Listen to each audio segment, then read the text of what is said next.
சிவபெருமானோட தனிப்பட்ட திருவுருவத்தை பூஜை அறையில் வைத்து வழிபடக்கூடாது அப்படின்னு சொல்லப்படுது. ஆனா சிவனும் பார்வதியும் இணைந்திருக்கும் படத்தை அல்லது சிவபெருமானுடைய சிவ குடும்ப படத்தை நம் பூஜை அறையில் வைத்து வழிபடுவதில் எந்தவித சாஸ்திர கட்டுப்பாடுகளும் இல்லை என்று கூறப்படுகிறது. ஏன்னா ஒவ்வொரு கடவுள் படத்திற்கும் ஒவ்வொரு அதிர்வலைகள் உண்டு.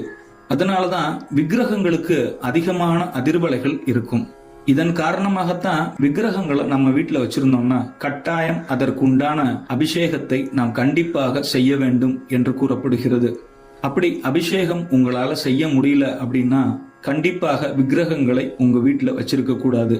நம்முடைய உள்ளங்கை அளவிற்கு குறைவாக உள்ள விக்கிரகங்களை, சிலைகளை நம்ம தாராளமாக வைத்துக் கொள்ளலாம். ஆனா அதை விட அளவுல பெரிய சிலைகள், விக்கிரகங்களை நம்ம வச்சிருந்தோம்னா கட்டாயம் அதற்குரிய பூஜை முறைகளை நாம் கண்டிப்பாக செய்ய வேண்டும்.